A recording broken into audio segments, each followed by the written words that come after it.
नमस्कार साथियों, स्वागत है आपका सितारों के जहां में। मैं हूं कीर्ति प्रकाश और हम लोग बात कर रहे हैं दिलीप साहब की।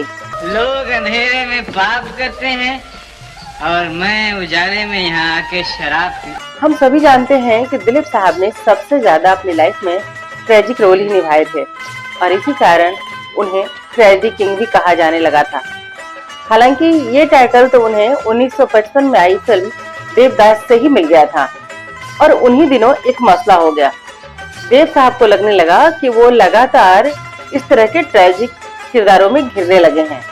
उन्हें दिन रात ये चिंता सताने लगी कि मुझे इससे निकलना है और मुझे इससे कैसे निकलना चाहिए।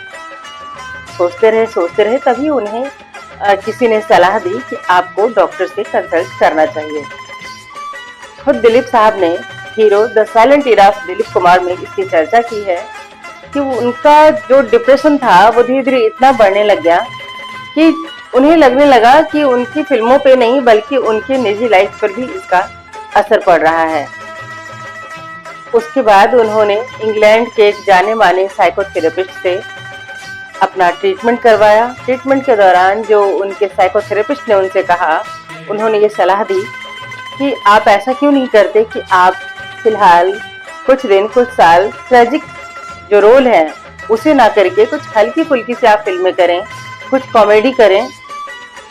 दिलीप साहब को लगा ये भला कौन सी बात हुई, लेकिन खैर फिर भी उन्होंने अपने डॉक्टर की सलाह मान ली और उन्होंने उसके बाद ट्रेजिक फिल्मों से दूरी बनाई। उन्हीं दिनों एसयू सनी ने उन्हें एक फिल्म ऑफर की। फिल्म थी कोहिनूर। इसमें दिलीप साहब और मीना कुमारी जी थी। शांति शांति शांति लग जाएगी। अब सोचिए जरा कि एक तरफ ट्रेजिक किंग, हीरोइन थी ट्रेजिक क्वीन मीना कुमारी और फिल्म थी कॉमेडी, हास्य प्रधान फिल्म। बस कमाल ही हो गया समझिए।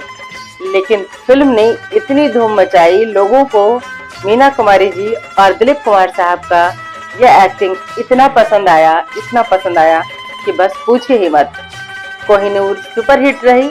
लोगों ने कॉमेडी में भी दिलीप कुमार साहब को बहुत पसंद किया।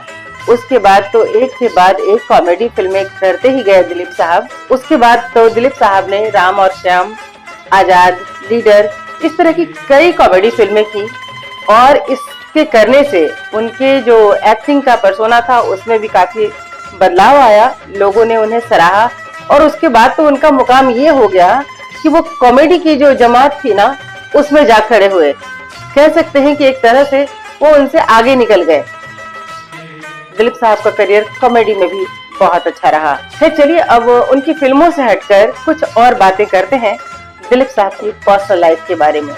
दिलीप साहब ने खुद भी इसको स्वीकार किया है कि बचपन में वो बहुत शरारती हुआ करते थे और अपनी माँ का दुपट्टा पकड़ के चला करते थे।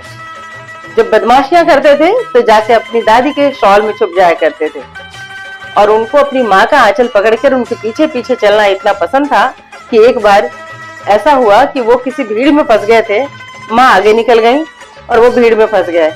बाद में पुलिस वालों ने उन्हें वहां से भीड़ से निकालकर बाहर उनकी माँ के पास पहुंचाया था।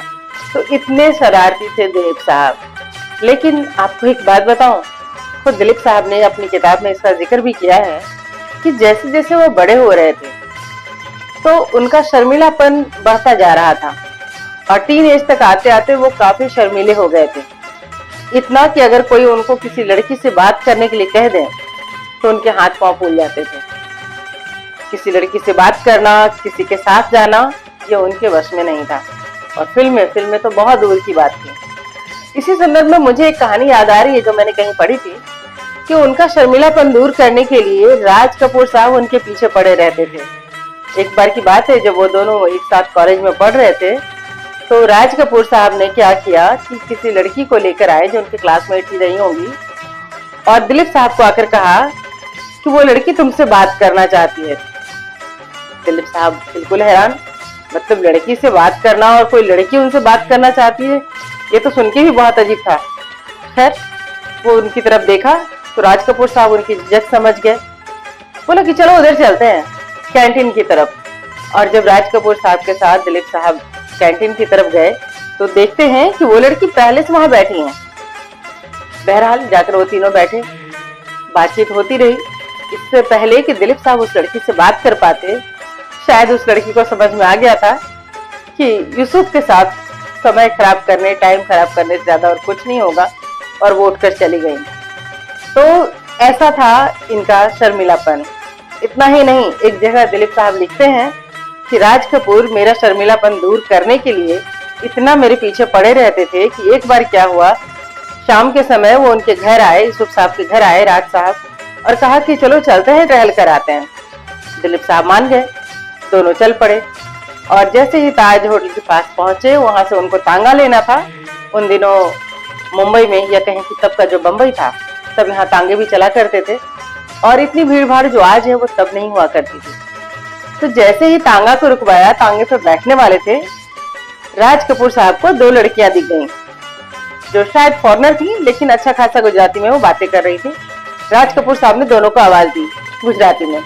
दोनों लड़कियों ने बहुत हंसकर इसका जवाब दिया। राज कपूर साहब ने उन्हें ऑफर किया कि क्या हम आपको छोड़ सकते हैं, बिल्कुल फिल्मों के हीरो की तरह। गौर करने की बात है कि उस वक्त दोनों में से कोई भी हीरो बने नहीं थे, लेकिन फिल्मों का अंदाज जरूर था। राज कपूर साहब ने बड़े फिल्म स्टाइल में कहा, क्या मैं आपको छोड़ सकता हूँ। दोनों लड़कियां खुशी खुशी फटाक से तांगे पे आ गई।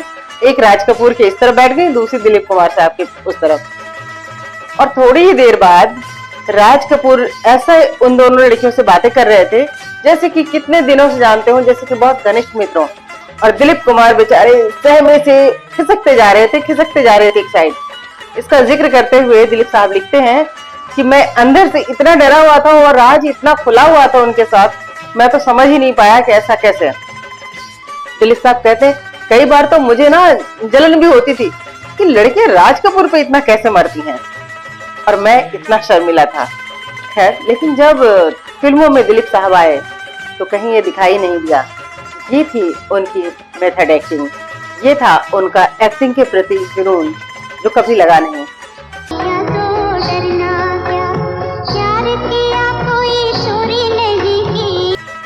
बातों बातों में याद आ रहा है कि सभी लोग कहते हैं दिलीप साहब जो है मधुबाला से बहुत प्यार करते थे, लेकिन साथियों एक बात बताऊं, मधुबाला से पहले भी उन्होंने किसी से प्यार किया था।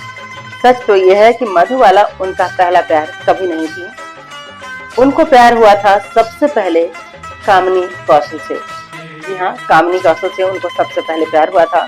हालांकि दोनों प्यार में इतने ज्यादा आगे बढ़ गए थे, इतने ज्यादा आगे थे कि वो दोनों शादी भी करना चाहते थे।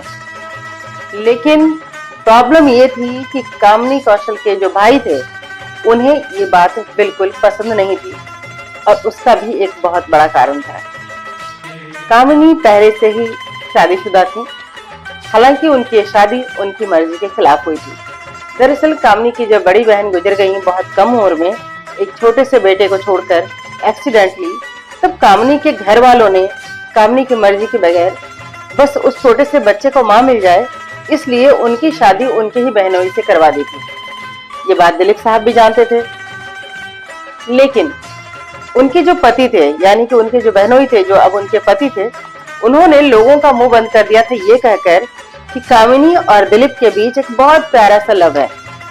उन्होंने तो मुंह बंद कर दिया, लेकिन कामिनी के बड़े भाई को ये हरगिज ही गवारा नहीं था कि कामिनी दिलीप साहब से मिले जुले, और इसके लिए उन्होंने एक बार बाकायदा बंदूक लेकर सेट पर पहुंच गए थे, जब कामिनी और दिलीप एक ही फिल्म में साथ साथ काम कर रहे थे, और उन्होंने बाकायदा दिलीप साहब को धमकी दी थी कि मैं तुम्हें गोली मार दूंगा, तुम्हारा और कामिनी का मिलना जुलना मुझे पसंद नहीं है।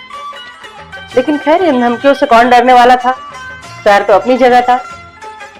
लेकिन इस प्यार को तब मुकर जाना पड़ा अपने आप से, जब हाथापाई में एक दिन इसी तरह बाई चांस गलती से गोली चल गई और उनके भाई को खुद उनकी ही गोली लग गई। अपनी ही गोली का उनके भाई शिकार हो गए, और तब जाकर ये हादसा इतना बड़ा था, इतना दुखदाई था कि ना चाहते हुए भी कामिनी कौशल और दिलीप कुमार एक दूसरे से अलग हो गए। एक तरफ जहां दिलीप साहब ट्रेजिक रोल निभाते ट्रेजिक किंग बनते चले गए, कामिनी अपने आप में सिमटती चली गई। उसके बाद शायद ही उन्होंने किसी फिल्म में काम किया। इस तरह कामिनी कौशल उनकी जिंदगी में आते आते नहीं आ पाए, और ये प्यार खत्म हो गया। बहरहाल हम लोग बात कर रहे हैं दिलीप साहब के बारे में, उनके निजी लाइफ के बारे में। तो बता दें कि दिलीप साहब बहुत ही खुशमिजाज इंसान थे, बहुत ही हंसोड़ किस्म के थे। सारा जी ने एक बार इंटरव्यू में कहा था उनको इतने ज्यादा गाने आते थे कि उनको अंताक्षरी में हरा पाना बिल्कुल ही मुमकिन नहीं था। उनको दूसरों की नकल करना भी बहुत ज्यादा पसंद था। एक बार तो उन्होंने बाकायदा हेलन की तरह ड्रेस पहनकर और एक टांगे दिखाकर हेलन की नकल की थी और सब लोग हंसते रह गए थे।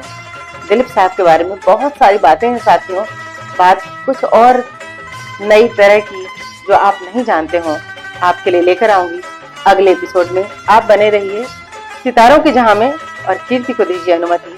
नमस्कार।